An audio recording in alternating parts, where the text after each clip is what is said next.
Halo sobat sehat semua, Assalamualaikum warahmatullahi wabarakatuh. Salam jumpa kembali dengan saya Sugito di channel Berbagi Sehat. Channel edukasi dan motivasi seputar asam lambung, GERD, anxiety psikosomatis berdasarkan pengalaman saya. Saya bukan siapa-siapa, bukan dokter, juga bukan tenaga medis. Saya hanyalah orang yang pernah menderita asam lambung, GERD, anxiety psikosomatis dalam waktu yang cukup lama. Dan alhamdulillah sekarang sudah sembuh.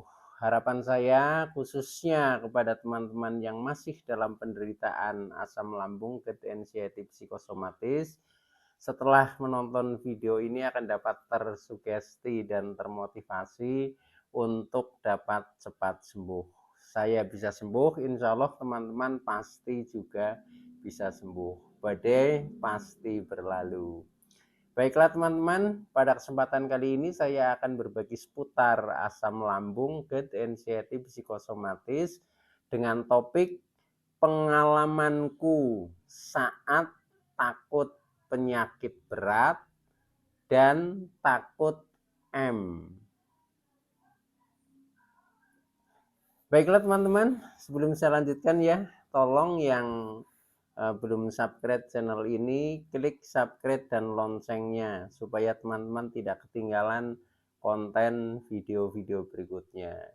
Dan jika suka, klik like, selalu bagikan ke sosial media teman-teman. Semoga bermanfaat buat kita semua. Baiklah, kita lanjutkan. Jadi topik kita kali ini adalah pengalamanku saat takut penyakit berat dan takut M. Oke teman-teman ya, kita bercerita tentang pengalaman ya. Jadi orang yang menderita asam lambung, GERD, anxiety psikosomatis ini memang mengalami banyak ketakutan setelah merasakan bermacam-macam sensasi atau 1001 rasa sensasi. Nah, setelah dihantam oleh beberapa rasa sensasi yang cukup dahsyat, nah ini akan muncul beberapa ketakutan. Dan ketakutan yang berlebih ya, yang akhirnya menimbulkan kecemasan juga, maka akan terkena anxiety. Nah, begitulah ya kiranya para ya sesama penderita asam lambung, GERD, anxiety psikosomatis pasti akan mengalami fase-fase ketakutan ya. Gitu. Nah, ketakutan yang banyak sekali ya, ini yang akan saya sampaikan ini adalah yang lebih dominan ya, yang lebih dominan. Walaupun eh, ketakutan yang kecil-kecil juga banyak sekali, sampai makan saja takut, berjalan takut, keluar rumah juga takut, ke keramaian takut ya, ketemu eh, orang banyak juga takut. Nah itu. Tapi yang lebih menonjol ya, yang lebih menonjol yang saya rasakan ketika pada saat saya menderita adalah yang pertama takut terkena penyakit berat ya. Contohnya begini teman-teman ya, ketika kita merasakan sensasi contohnya kepala sering pusing, berat, keliengan ya. Setelah makan obat juga eh, belum sembuh-sembuh. Nah, ini akhirnya eh, perasaan dan pikiran kita ini berhayal yang bukan-bukan, yaitu kita menjadi takut jangan-jangan terkena kanker otak, misalkan seperti itu ya. Kemudian eh, beralih lagi ya, ketika kita sering merasa di dada sini nyeri ya, nyeri kadang napas pendek. Nah ini ketakutan kita ini jangan-jangan terkena serangan jantung. Nah, itu. Jadi banyak sekali ketakutan ya. Kemudian ketika tangan kita terasa nyeri ya, tangan diangkat saja terasa berat, sampai kaki juga kadang berat untuk melangkah. Nah, ini ketakutan kita sudah berhayal yang negatif. Jangan-jangan terkena stroke misalkan seperti itu. Nah, ini bermacam-macam sekali yang ini menghantui. Kemudian ketika kita merasakan di ulu hati ya, di sini selalu mengganjal. Nah, ini sudah berhayal lagi ketakutan kita jangan-jangan terkena liver misalkan seperti itu ya. Sampai misalkan di punggung ya sering merasa pegel-pegel, itu juga berhayalnya yang bukan-bukan, jangan-jangan ginjalnya kena. Nah, pokoknya hayalan ketakutan itu terhadap penyakit-penyakit yang berat itu. Nah, semakin kita banyak informasi tentang penyakit-penyakit itu seolah-olah itu akan mengena kepada diri kita. Nah, itu ketakutan yang membuat kecemasan menjadi semakin menjadi itu, teman-teman.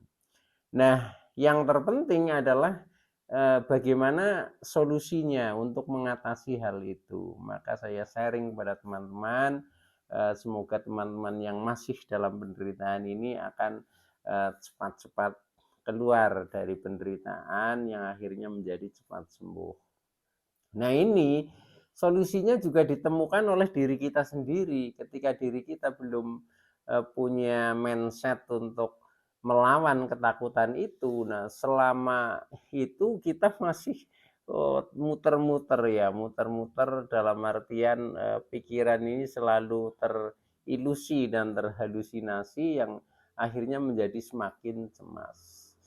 Nah, solusinya teman-teman, ketika kita merasa ketakutan yang hubungannya kita takut dengan jangan-jangan terkena penyakit berat ya, itu yang saya alami, itu solusinya kita periksa dokter atau cek kesehatan ya, cek dokter. Contohnya ketika waktu itu saya nafas pendek ya, seperti terkena serangan jantung, terengah-engah ya. Nah, itu kemudian lari ke rumah sakit ya. Nah, setelah di rumah sakit kemudian jantung dicek ya, sampai istilahnya rekam jantung itu ya. Nah, itu hasil print out-nya itu bagus, jadi tidak ada indikasi terkena serangan jantung. Nah, langsung saat itu juga saya merasa sembuh gitu, merasa sembuh, badan menjadi bergairah lagi itu. Tapi sebelum itu, sebelum dinyatakan oleh dokter bahwa yang kita takutkan itu tidak bermasalah, nah itu masih ini apa, kecemasan, masih pokoknya rasanya itu masih tidak enak itu ya. Nah, jadi solusinya ketika kita ada ketakutan yang berhubungannya dengan penyakit berat, berani saja cek kesehatan, langsung cek dokter. Contohnya waktu itu juga selain saya itu cek jantung ya, itu juga karena saya selalu ini apa, di kaki itu ada bengkak ya, agak bengkak telapak kaki. Nah, diindikasikan itu mungkin ginjal. Nah, setelah itu saya minta dicek juga ya. Nah, setelah hasil dari lab itu hasilnya ginjal tidak bermasalah, ya akhirnya rasanya sembuh gitu, rasanya sembuh gitu. Walaupun setelah itu ya, setelah kita pulang, nanti ada rasa takut lagi yang lain itu. Nah, itu ketika masih kita dirundung ketakutan, nah maka ini penderitaan ini makin menjadi itu. Jadi solusinya begitu teman-teman ya, ketika kita takut terhadap penyakit berat ya, nah itu kita cek saja. Nah, hasil cek itu menyatakan tidak bermasalah ya, kita sehat ya. Nah, itu ya betul kita kan menjadi sehat itu ya. Saat seketika itu juga ya, begitu dengar bahwa organ tubuh kita tidak bermasalah, nah kita langsung sehat saat itu juga itu. Nah, ini pengalaman yang pertama ya, yang hubungannya dengan takut penyakit berat. Nah, kemudian yang kedua ya, yang kedua ini yang paling memuncak ya. paling muncak itu adalah takut M ya. Takut mati lah. Nah itu. Nah ketika takut M ya, karena penderitaan ini cukup lama, ya wajar ya, karena penderitaan bahkan sampai tahunan kok nggak sembuh-sembuh, ya sudah berobat ke sana kemari, sudah berkali-kali minum obat, terapi juga belum sembuh. Nah, siapapun orangnya pasti akan takutnya seperti itu, pasti akan takut M. Nah, apalagi dipicu dengan adanya kabar-kabar kematian misalkan, kabar-kabar duka. Nah, ini akan semakin menjadi juga. Nah, ketika dalam posisi seperti itu, wah ini sudah nggak karu-karuan tubuh yang gemetar, yang lemas, yang tidak berdaya, nggak enak makan, tidak bertenaga, pokoknya membuat drop seperti itu ya. Ini tentang takut M itu ya. Nah, ini solusinya bagaimana teman-teman? Nah, solusinya adalah kalau saya ya, cara saya itu cukup saya rasionalkan saja. Jadi kita mencoba berpikir normal, berpikir sehat ya, dan rasional. Caranya bahwa kita tahu ya dan paham bahwa kematian ya atau M itu adalah rahasia Allah. Yang menentukan itu hanya Allah. Sehingga kita tidak perlu takut. Buktinya apa? Buktinya orang yang sudah sakit parah sekali misalkan ya. Itu pun banyak yang sembuh tidak M gitu loh. Tetapi sebaliknya orang yang kelihatannya tidak mengidap penyakit apapun, orang baik-baik saja, orang sehat walafiat, kemudian ternyata tiba-tiba mati mendadak. Itu pun banyak seperti itu. Nah, itu maka bahwa M ya atau kematian ini adalah rahasia Allah yang kita tidak perlu menerka-nerka, kita tidak perlu takut.